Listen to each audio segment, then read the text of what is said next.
Donc, quand on dit qu'il y a en fait une parcelle agricole dans une zone, on est à 85%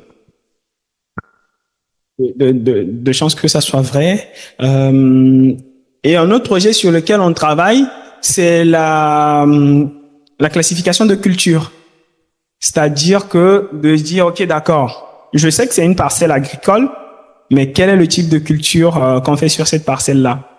Alors, la première, elle est un peu plus facile parce que sur une image, distinguer une forêt de champs, c'est facile. Une forêt de zone urbanisée, c'est facile. De surface hydrographique, c'est facile.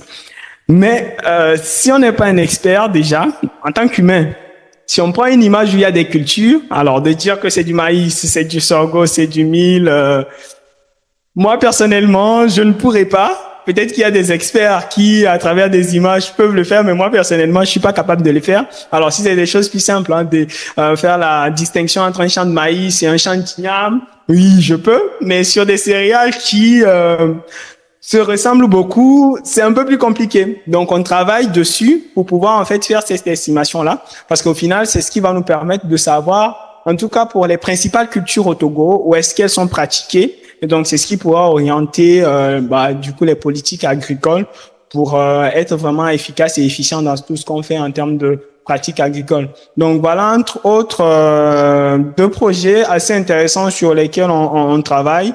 Dont un quand même est très très bien avancé. On a de très bons résultats sur la détection de parcelles agricoles. On a de très très bons résultats.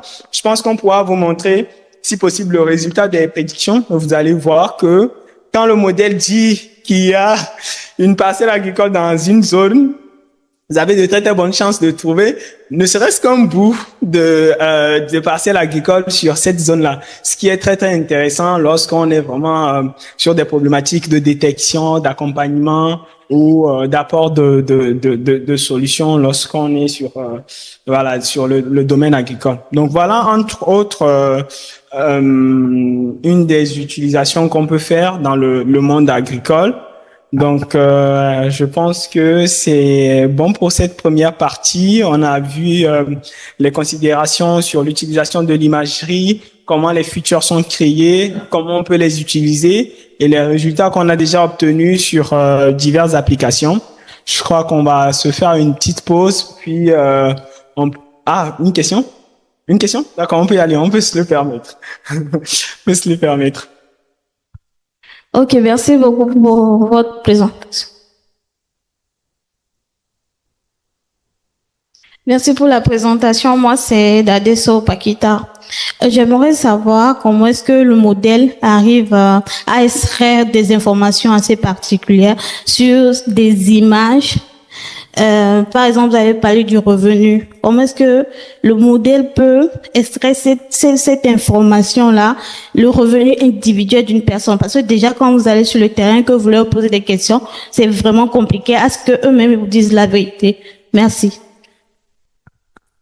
Alors, merci beaucoup. Alors, je comprends l'esprit de la question parce que le revenu des ménages ne fait pas partie des systèmes naturels qu'on peut voir à travers une image. Vous voyez une image, vous n'avez aucune information sur le revenu moyen.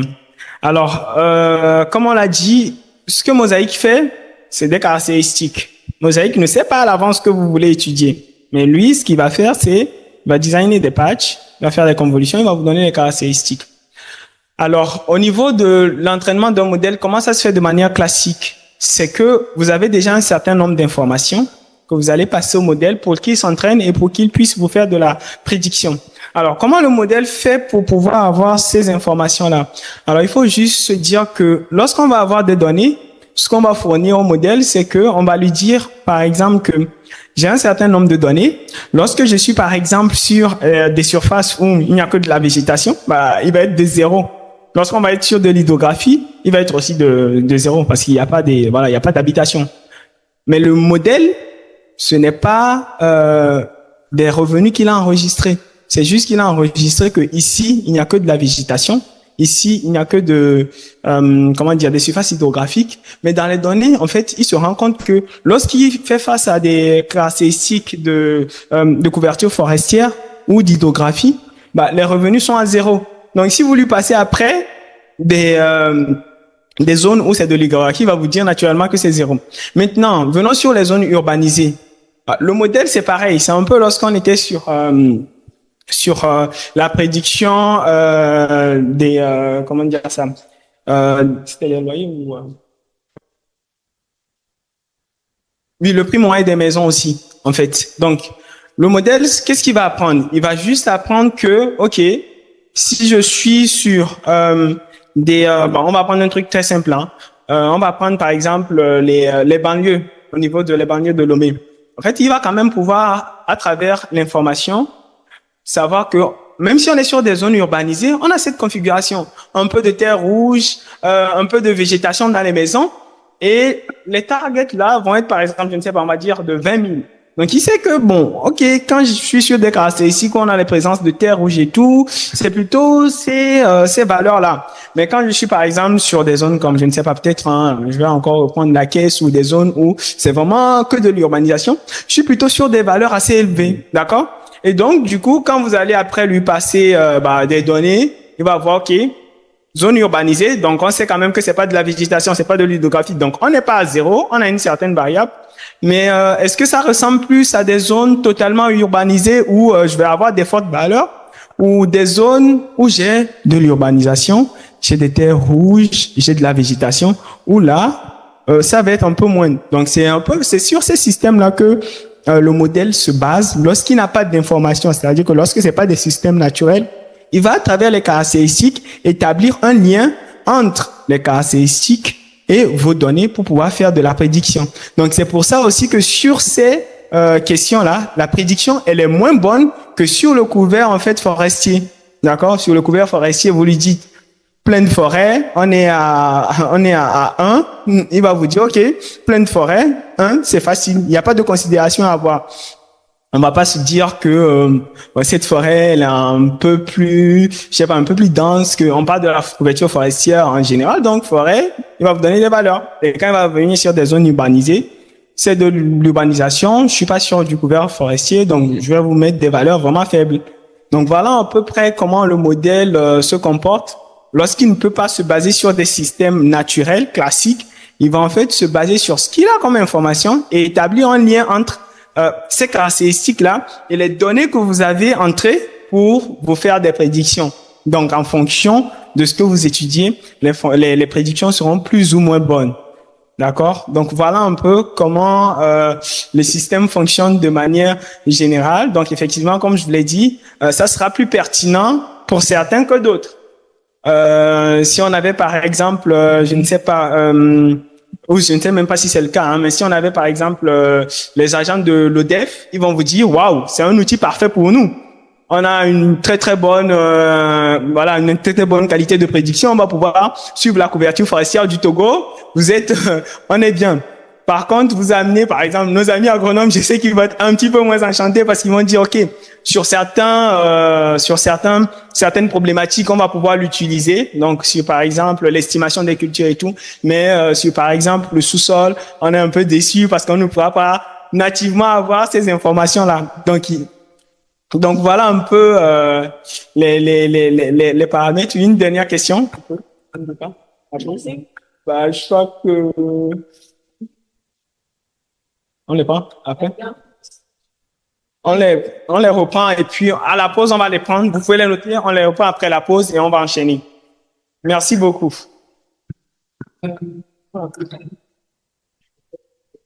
Donc, vous pouvez...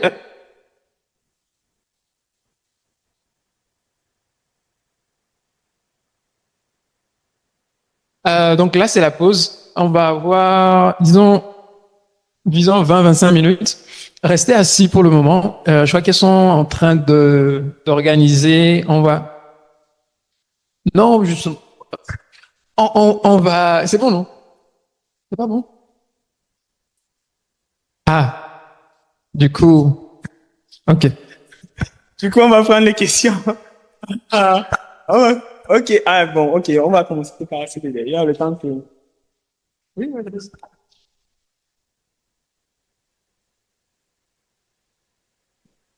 Merci beaucoup. Moi, c'est Soussavi. Je viens du CERCSA à l'Université de Lomé. Au départ, vous avez parlé de la biodiversité.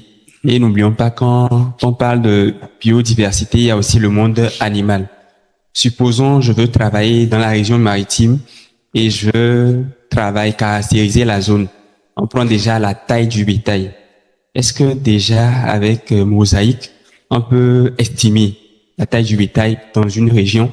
Et est-ce qu'on peut faire la différenciation entre les espèces, par exemple les caprins et les ovins? Est-ce qu'on pourra réellement connaître ces différences-là grâce au logiciel? Merci. D'accord, merci pour la question. Donc, alors comme je l'ai dit plus tôt, ce qu'il faut comprendre est qu'on est vraiment sur l'utilisation de l'imagerie satellitaire, l'extraction de l'information. Si je prends par exemple, je ne sais pas, les bovins, à une résolution de 5 mètres, je crois que sur une image, on peut quand même les détecter nativement, d'accord? Donc, je peux entraîner un modèle qui va un peu faire une estimation et du coup, faire des prédictions si on les a. Par contre, là, il faut avoir beaucoup de considérations. C'est-à-dire que on peut avoir les bovins, je suppose peut-être dans la région maritime, c'est plutôt des prairies, si je ne me trompe pas, hein, mais en tout cas, c'est des zones moins couvertes en termes de couverture forestière. Donc, on peut les voir assez facilement. Par contre, moi, j'ai une expérience, alors c'est dans le parc W, c'est plutôt vers le nord du Bénin, du Niger, où là, c'est en pleine forêt que le bétail passe. D'accord? Et là, vous allez moins détecter ce type de phénomène-là. Mais ça, c'est en utilisant les images classiques. Par contre, avec Mosaïque, le suivi du bétail, c'est pas l'outil le plus adéquat pour le faire. Pourquoi? Vous verrez à travers la suite de cette limite-là qu'on a en utilisant Mosaïque. Par contre, c'est une limite, comment dire ça? C'est une limite qui vient d'un compromis. C'est-à-dire que si on a les ressources, on peut aller au-delà de ces limites-là. C'est un peu comme, vous avez les outils, vous pouvez résoudre un problème, mais ça va vous demander tellement d'énergie pour arriver à cette solution que vous décidez au final de ne pas opter pour cette solution-là. Donc, pour par exemple la distinction des diverses espèces animales, Mosaïque ne serait pas, dans un premier temps, c'est la réponse que je peux vous apporter, ne serait pas l'outil adéquat pour pouvoir justement répondre à ce besoin-là de distinction entre ces diverses espèces. Merci.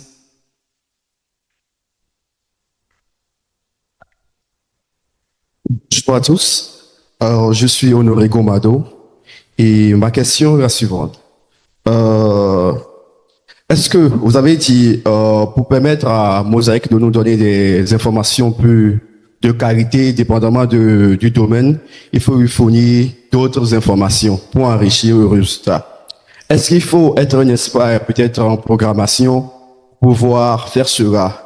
Parce que pour nous, économistes, vous avez dit que peut-être un paysage, lorsque Mosaïque voit une forêt, il peut se dire que il n'y a pas d'habitation. Donc peut-être en termes d'habitat, il met peut-être le coût des habitats un peu plus faible parce que peut-être c'est la forêt. Mais pour nous, économistes, c'est différent. Parce qu'une forêt, peut-être pas une forêt, mais des paysages en pleine ville, les coûts sont différents par rapport à un paysage peut-être à Vaughan. Parce qu'un paysage peut être à Lomé, peut être un parc. Ce qui veut dire que les maisons qui sont situées tout autour du parc ont un prix plus élevé. Mais si c'est peut-être à Vaughan, c'est carrément le prix est différent. Donc pour nous économistes, comment est-ce qu'on peut, Mosaïque peut différencier toutes ces choses? Merci beaucoup.